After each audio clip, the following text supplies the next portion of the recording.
ሰላም የዴሊ ፎረም ቤተሰቦች፣ የአሜሪካ ሴኔት ፕሬዝዳንት ዶናልድ ትራምፕን በኢራን ላይ እያካሄዱት ያለውንና አራተኛ ሳምንቱን የተጠጋው ጦርነት ይበልጥ እንዳይሰፋ ስልጣናቸውን ለመገደብ የቀረበውን ውሳኔም በዛሬው ዕለት ውድቅ አድርጎታል። በ53 የድጋፍና በ47 የተቃውሞ ድምፅ ውድቅ የተደረገው ይህ በዲሞክራቶች የተመራው ጥረት ፕሬዝዳንቱ በኢራን ላይ የሚወስዱት ወታደራዊ እርምጃ ለመገደብ ሲሞከር ለሶስተኛ ጊዜ መክሸፉ ያሳያል። በዚህም ድምፅ አሰጣጥ ላይ ከዲሞክራቶች ወገን ሴናተር ጆን ፌተርማን ውሳኔውን ሲቃወሙ፣ በሪፐብሊካን በኩል ደግሞ ሴናተር ራንድ ፖል ድምፃቸውን ለዲሞክራቶች ረቂቅ ሰጥተዋል።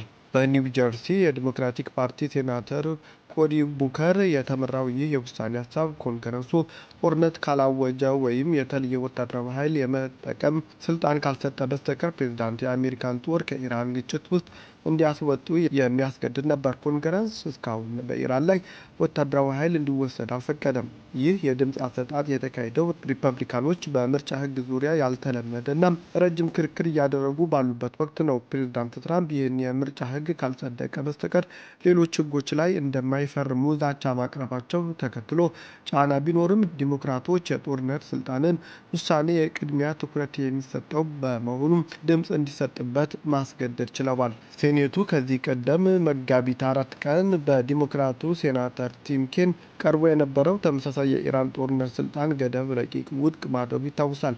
ይህ ውድቅ የተደረገው ጥረት ባለፈው ሰኔ ወር አሜሪካ በኢራን የኒውክሌር ተቋማት ላይ ያደረሰችውን የአየር ጥቃት ተከትሎ ከተካሄደ ተመሳሳይ የድምፅ አሰጣጥ በኋላ ከአንድ ሳምንት ባነሰ ጊዜ ውስጥ ለሁለተኛ ጊዜ የተከሰተ ነው። የኢራን ጦርነት የአንድ ወር ጊዜው እያበቃ ቢሆንም ፕሬዝዳንት ትራምፕ እስካሁን ከጦርነት እንዴት እንደሚወጡ ግልጽ ያደረጉት ነገር የለም። የእግረኛ ጦር ወደ ሀገሪቱ ሊልኩ እንደሚችሉም እያሳሰቡ ነው። ፕሬዝዳንቱ ጦርነት በቅርብ ያበቃል ብለው እንደሚጠብቁ ቢገልጹም የተወሰነ ጊዜ ገደብ ግን አላስቀመጡም። የአሜሪካ የብሔራዊ የስለላ ዳይሬክተር ቱልሲ ጋባርድን ጨምሮ የትራምፕ አስተዳደር ከፍተኛ የስለላ ኃላፊዎች ረቡዕ ዕለት በሴኔቱ የስለላ ኮሚቴ ፊት ቀርበው ዓመታዊ የዓለም አቀፍ ስጋቶች ግምገማ አስመልክቶ ማብራሪያ መስጠታቸው ተነግሯል። አብዛኞቹ ጥያቄዎች በኢራን ላይ ያተኮረ ቢሆንም ዳይሬክተሩ ኢራን በአሜሪካ ላይ አፋጣኝ ስጋት ደቅናለች ስለሚለው የፕሬዝዳንቱ ንግግር ሲጠየቁ ምላሹ ለፕሬዝዳንት ትራምፕ ትተውታል።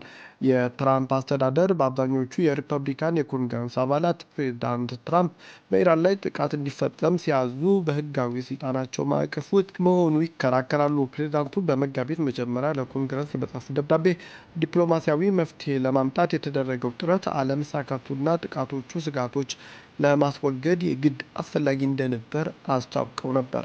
የሳውዲ አረቢያ የውጭ ጉዳይ ሚኒስቴር ልዑል ፋይሳል ቢን ፋራህ አልሳዕድ በሪያድ ለጋዜጠኞች በሰጡት መግለጫ በኢራን ላይ ተጥሎ የነበረው አነስተኛ የመተማመን ስሜት አሁን ላይ ሙሉ በሙሉ መፍረሱን አስታውቀዋል። የሳውዲ አረቢያ ከፍተኛ ዲፕሎማት አክለውም ኢራን በጎረቤት ሀገራት ላይ የፈጸመችውን ጥቃት አስቀድሞ የታቀደ እንደነበርና አሁን በአካባቢው እየታየ ያለው ሁኔታ ይህንኑ በሚገባ የሚያረጋግጥ መሆኑን አስረድተዋል።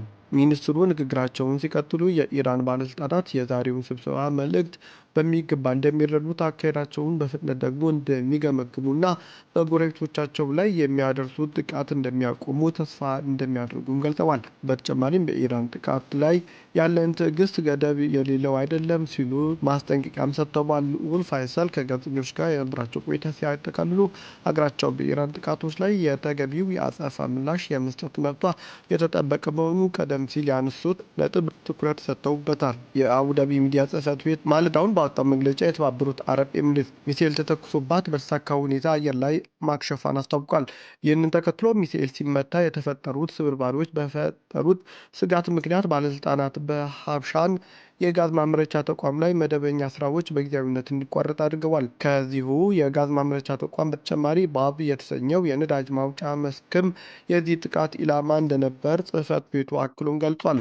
በተወሰደው ፈጣን የመከላከል እርምጃ ምክንያት እስካሁን የደረሰ ምንም አይነት የሰው ሕይወት ጉዳት፣ የአካልም የሕይወት መጥፋት እንደሌለ በሪፖርቱ ተጠቅሷል። ይህ ጥቃት የተፈጸመው ማለዳው ኢራን በቀጠናው ባሉ ሀገራት ላይ የሰጠችውን ከባድ ማስጠንቀቂያ ተከትሎ መምጣቱ መውጣቱ ታውቋል። የኢራን መንግስታዊ ሚዲያ እንደዘገበው ቴሄራን በሳውዲ አረቢያ፣ በተባበሩት አረብ ኤሚሬትስና በኳታር ለሚገኙ በርካታ የነዳጅና የጋዝ ተቋማት አስቸኳይ የልቀቁ ማስጠንቀቂያ አውጥታ ነበር። ኢራን በዚህ ማስጠንቀቂያዋ እነዚህ የኃይል ተቋማት በቀጣዮቹ ጥቂት ሰዓታት ውስጥ የከባድ ጥቃት ኢላማ እንደሚሆኑም በግልጽ ዝታ እንደነበር ይታወሳል። የእስራኤል ጦር ትናንት ምሽት በሰሜናዊ ኢራን በሚገኙ ልዩ ኢላማዎች ላይ የአየር ጥቃት መፈጸም መጀመሩን ይፋ አድርጓል። ጦሩ ይህንን አዲስ ወታደራዊ እርምጃ በተመለከተ በቴሌግራም ገጹ ባወጣው አጭር መግለጫ ኃይሎቹ በሰሜናዊው የሀገሪቱ ክፍል በሚገኙ ቦታዎች ላይ እርምጃ እየወሰደ መሆኑን አረጋግጧል። ይህ ወታደራዊ እርምጃ የጦርነቱ አድማስ ይበልጥ የሚያሰፋ ትልቅ ክስተት ተደርጎም ተወስዷል። የእስራኤል ጦር በመግለጫው ላይ አክሎ እንዳብራራው የካቲት 28 ጦርነቱ ከጀመረ ጊዜ አንስቶ እስራኤል የኢራንን ሰሜናዊ ክፍል ኢላማ ስታደርግ የዛሬ ምሽት ጥቃት የመጀመሪያው ነው። ይህ አዲስ ክስተት እስራኤል የጥቃት ቀጠናውን ከደቡባዊና መካከለኛው የኢራን ክፍሎች አልፋ ወደ አዲስ ግዛት እያሰፋ መሆኑን ቁልጭ አድርጎ የሚያሳይ እንደሆነም ተጠቅሷል። የኢራን እስላማዊ አብዮታዊ ዘብ በሀገሪቱ የኃይል ዘርፍ ላይ ተጨማሪ ጥቃት የሚሰነዘር ከሆነ የኢራን ኃይሎች የጎረቤት የባህረ ሰላጤው ሀገራት የነዳጅና የጋዝ ኢንዱስትሪ ሙሉ በሙሉ እንደሚያወድም ጠንካራ ማስጠንቀቂያ በድጋሚ ሰጥቷል። በኢራን ብሔራዊ ሚዲያ የተላለፈው የዘቡ መግለጫ እንዳስጠነቀቀው ጠላቶቻቸው በእስላማዊቷ ሪፐብሊክ የኃይል መሰረተ ልማት ላይ ጥቃት በመሰንዘር ትልቅ ስህተት መስራታቸውንና ለዚህ አጸፋዊ ምላሽ በተግባር እየተሰጠ መሆኑን አሳውቋል። አክሎም ይህ ድርጊት ዳግም የሚደገም ከሆነ በእነርሱ ሆነ በአጋሮቻቸው የኃይል ተቋማት ላይ የሚሰነዘረው ጥቃት ተቋማቱ ሙሉ በሙሉ እስከሚወድም ድረስ እንደማይቆምና በቀጣይ የሚሰጠው ምላሽም ከዛሬ ምሽት ጥቃት እጅግ የከፋ እንደሚሆን ዝቷል። ይህ የኢራን ከባድ ማስጠንቀቂያ የወጣው በደቡባዊ ኢራን ቡሼር ግዛት የባህር ዳርቻ ላይ በሚገኘውና በዓለም አቀፍ ትልቁ የጋዝ ማውጫ ተብሎ በሚታወቀው ሳውዝ ፓርስ የጋዝ ተቋም ላይ ጥቃት መድረሱ መንግስታዊ ሚዲያዎች በዕለቱ ቀደም ብለው መዘገባቸው ተከትሎ ነው።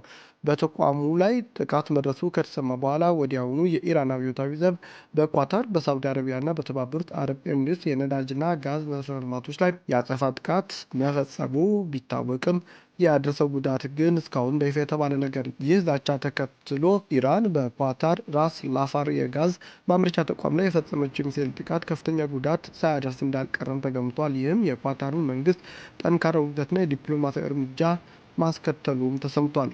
ኢራን ከእስራኤልና አሜሪካ ጋር ወደ ጦርነት ከገባች በኋላ የሆርሙዝ ወሽመጥ በከፊል መዘጋቱ ቢገለጽም 90 የሚጠጉ መርከቦችና የነዳጅ ጫኝ መርከቦች ወሽመጡን መሻገራቸው በባህርና የንግድ መረጃ ላይ የሚያተኩር መገናኛ ብዙኃን አስታውቀዋል። ወሽመጡ በከፍተኛ ስጋት ውስጥ ቢሆንም በሚሊዮን የሚቆጠር በርሜል ድፍድፍ ነዳጅ አሁንም በውሃ መንገዱ እየተላከ መሆኑን መረጃዎች እያሳዩ ነው። በወሽመጡ ካለፉ መርከቦች መካከል አብዛኞቹ የምዕራባውያን ማዕቀቦችና ክትትልን ለማለፍ የሚሞክሩ ጨለማ የተባሉ መርከቦች መሆናቸውን ሎይድስ ሊስት ኢንተለጀንስ የተሰኘው የባህር መረጃ ተቋም ገልጿል። እነዚህ መርከቦች ከኢራን ጋር ግንኙነት ሊኖራቸው እንደሚችልም ተቋሙ ጠቁሟል። ከቅርብ ጊዜ ወዲህ ግን መንግስታት ድርድሮችን ማጧጧፋቸውን ተከትሎ ከህንድ፣ ከፓኪስታን ጋር ግንኙነት ያላቸው መርከቦች ወሽመጡን መሻገር መቻላቸው ተሰምቷል። የነዳጅ ዋጋ በአንድ በርሜል ከ$100 በላይ ማሻቀቡን ተከትሎ የነዳጅ ዋጋ ለመቀነስ ዶናልድ ትራምፕ አጋሮቻቸውና የንግድ ተባባሪዎቻቸው የጦር መርከቦቻቸውን ወደ ወሽመጡ እንዲልኩ ቢገፉም ሰሚ ግን አላገኙም። የዓለም ነዳጅ ፍላጎት 1/5 የሚያልፍበት የሆርሙዝ ወሽመጥ ከመጋቢት መጀመሪያ አንስቶ በጦርነቱ ምክንያት አብዛኛው የትራንስፖርት እንቅስቃሴ ተቋርጦ ቆይቷል። በዚህም እስካሁን ድረስ 20 በሚጠጉ መርከቦች ላይ ጥቃት መፈጸሙ ተገልጿል። የኢራን ሴት እግር ኳስ ተጫዋቾች የአውስትራሊያ ጥገኝነትን ትተው ወደ ሀገራቸው ጉዞ መጀመራቸው ተነገረ። ለውድድር ወደ አውስትራሊያ ተጉዘው ከነበሩት የኢራን ሴት ብሔራዊ የእግር ኳስ ቡድን አባላት መካከል እዚያው በጥገኝነት ለመቆየት ፍላጎት የነበራቸው 5 ተጫዋቾች ሀሳባቸውን ቀይረው ከቀሪው የቡድን አባላት ጋር ወደ አገራቸው ለመመለስ ጉዞ ጀምረዋል። ወደ አገራቸው ለመመለስ ከአውስትራሊያ በማሌዥያና በኦማን በኩል ወደ ቱርክ የደረሱት የሴት እግር ኳስ ተጫዋቾች በአውቶቡስ በድንበር በኩል ወደ ኢራን ይመለሳሉ ተብሎ ይጠበቃል። በእስያ ዋንጫ የመክፈቻ ጨዋታ ላይ የሀገራቸውን ብሔራዊ መዝሙር በሚዘመርበት ጊዜ ዝም በማለታቸው የበቀል ቅጣት ሊጠብቃቸው እንደሚችል በመስጋት በርካታ የቡድን አባላት መጀመሪያ ላይ በአውስትራሊያ ለመቆየት የሚያስችላቸውን የሰብአዊ ከለላ ቪዛ ለማግኘት ፈልገው ነበር። በዚህ ምክንያት ጦርነት ውስጥ የምትገኘው የሀገራቸው ባለስልጣናት ተጫዋቾቹ ከሃዲዎች በማለት ወቅሰዋቸው ነበር። በኋላ ላይ ግን የተደረገባቸውን ጫና ተቋቁመው ወደ ሀገራቸው ለመመለስ በመወሰናቸው የጠላት እቅድ በማክሸፍ እያወደሷቸው ነው። የሰብአዊ መብት ተከራካሪዎች ግን ሴት እግር ኳስ ተጫዋቾቹ የጥገኝነት ጥያቄያቸው ለመቀልበስ የተገደዱት ኢራን ውስጥ ባሉ ቤተሰቦቻቸው ላይ ጉዳት መንደፍ፣ ማስፈራሪያና ጫና ስለደረሰባቸው ነው ሲሉም ገልጸዋል። ከብሔራዊ ቡድን ተጫዋቾች መካከል ሁለቱ ብቻ የጥገኝነት ጥያቄዎችን ተቀባይነት አግኝተው ወደ ሀገራቸው ሳይመለሱ ቀርተዋልም ተብሏል። ቤተሰቦቻችን ዜናዎቻችን ከወደዳችሁት ላይክ አድርጉ፣ ለሌሎች ተደራሽ እንድንሆንም ሼር ማድረጋችሁን አትርሱ። አዲስ ከሆናችሁም ሰብስክራይብ አድርጉ። መልካም ጊዜ